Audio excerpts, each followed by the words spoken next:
बाजार का technical setup समझाने के लिए आज हमारे साथ हैं 361 की president Anu Jain. Anu, good morning. One way thank you really Tim. Market में क्या ये यहाँ से भी आगे कंटिन्यू करेगी? 20,000 21,000 की तरफ क्या निफ्टी बढ़ रहा है? क्योंकि ये 2003 से 7 वाली फीलिंग दे रहा है मार्केट, जिस तरीके से, जिस पेस से ये रैली आई है। डेफिनेटली वही फीलिंग आ रही है जो 2003 से साथ थे। आई डोंट नो आप कितने मैच्योर थे उस समय, मैं काफी नई थी मार्केट्स में एंड उस समय हम उस चीज का बिल्कुल फायदा नहीं उठा सके थे। बट जो इस समय है एंड जो मुझे एक फर्क दिख रहा है कि ये रैली भी काफी मैच्योर है एक तरीके से।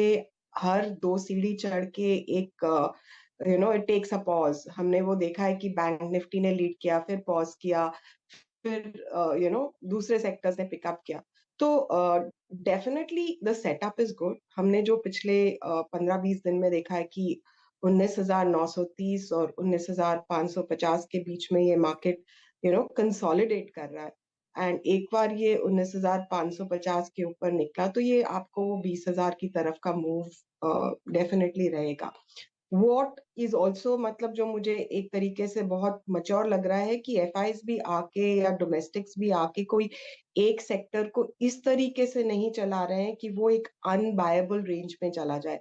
इवन जो हमारे डोमेस्टिक म्यूचुअल फंड्स हैं, उन्होंने मिड कैप स्मॉल कैप्स के ऊपर जो एक लिमिट्स लगाई हैं कि हम इस फंड में और पैसा नहीं लेंगे या सिर्फ एसटीपी से लेंगे, वो आई थिंक काफी मच्योर तरीका है। और अभी हम इलेक्शन से एक साल दूर हैं। Pre election year is always a infra growth year. तो उस तरीके से आई थिंक सेटअप तो 20,000 से 21,000 का है। इनफैक्ट हमारी टीम ने एक नोट निकाली थी जो 21,000 का टारगेट दे रही है। जो भी अगर आप परसेंटेज के हिसाब से देखेंगे तो वो भी एक लगभग 10% का मूव है। तो आप 10% का मूव अगले 6 से 8 महीने में प्री इलेक्शन देख सकते हैं। डेफिनेटली बैंकिंग लीड करेगा, जो हम काफी टाइम से स्टक रिकॉर्ड की तरह बोलते आ रहे हैं। तो वो I think we hold our view to that. There is nothing new, there is no change in our view out there. Actually मैंने भी अपना करियर उसी टाइम पे शुरू किया था, वो 2003 से ही शुरू किया था। तो मैं भी खैर उस समय काफ़ी सीख ही रहा था सब मार्केट के गुर, आज भी सीख ही रहे हैं। खैर आई थिंक मैच्योर तो मार्केट में शायद कोई भी नहीं होता है, रोज़ ही हम मार्केट से कुछ ना कुछ नया सीखते हैं। आपने बैंक की बात की, ऑटोमोबाइल पर क्या व्यू होगा? ऑटोमोबाइल भी एक काफ़ी स्ट्रॉन्ग सेक्टर रहा है। जी, ऑटो काफी स्ट्रांग रहा है। और जिस तरीके से हमने पिछले 3-4 महीने में देखा है कि टू व्हीलर्स काफी चले एंड देन अब वहां पे आपका जो हीरो ने एक डिसरप्शन किया, आयशर का जो हम देख रहे हैं, तो आई थिंक पॉजिटिव है सेक्टर पे। आई थिंक सेक्टर ओवरऑल ठीक करेगा। उसमें मारुति काफी टाइम से नहीं चला है, हम पॉजिटिव है मारुति पे, हमारे मॉडल में है। हमें लगता है कि यहाँ से probably it will take a lead at least for the next 12 months. And हम अभी सिर्फ 12 महीने की बात कर रहे हैं। जितने भी कल आई वॉज ऑल्सो वॉचिंग की एंसिलरीज में भी जो बहुत स्टॉक्स चल चुके हैं और बहुत, बहुत नहीं चले हैं, तो वहां पे भी मूव काफी स्ट्रांगली आ रहा है। तो I think auto auto ancil में अभी काफी लेग्स बाकी हैं।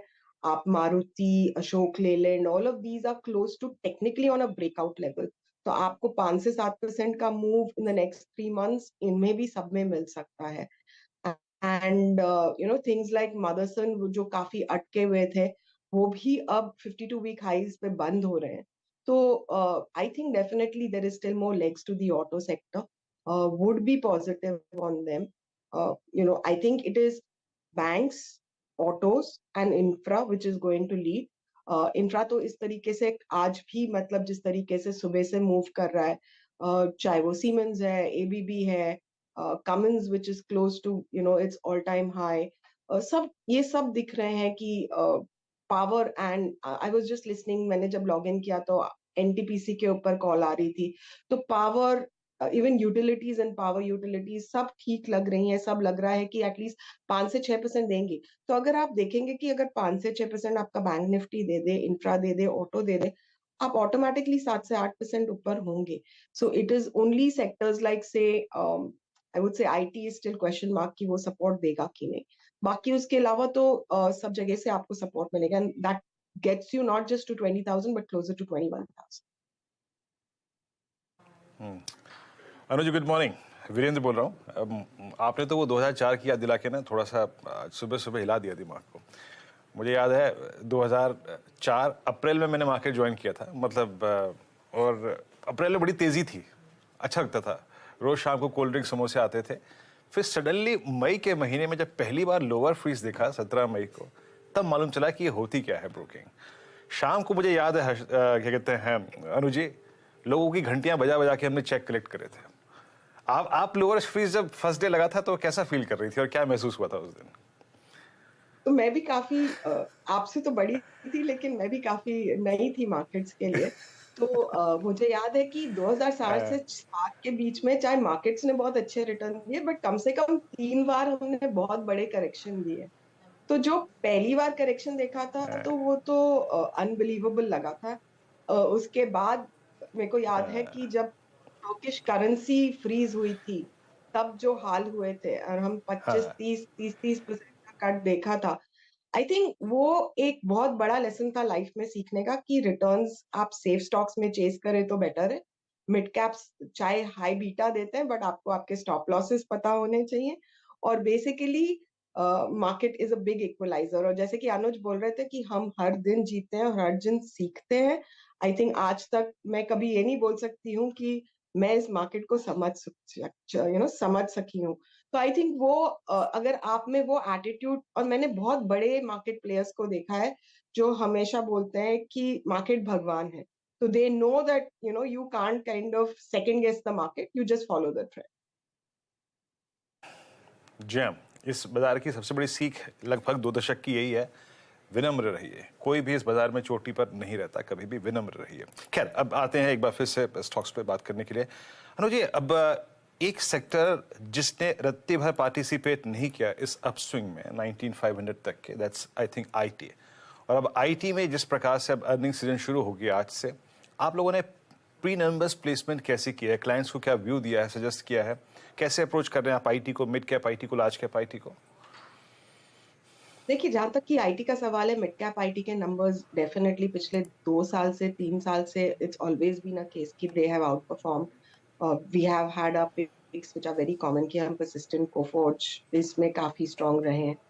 बट जहां तक कि लार्ज कैप आईटी का सवाल है, अगले 2 क्वार्टर भी हम यही सोच रहे हैं कि ये नंबर्स वीक टू, जो एक्सपेक्टेशन है वो ऑलरेडी सबकी वीक हो चुकी है। अब यहाँ पे पिछले क्वार्टर हमने इन्फी को देखा था एक नेगेटिव सरप्राइज देते हुए।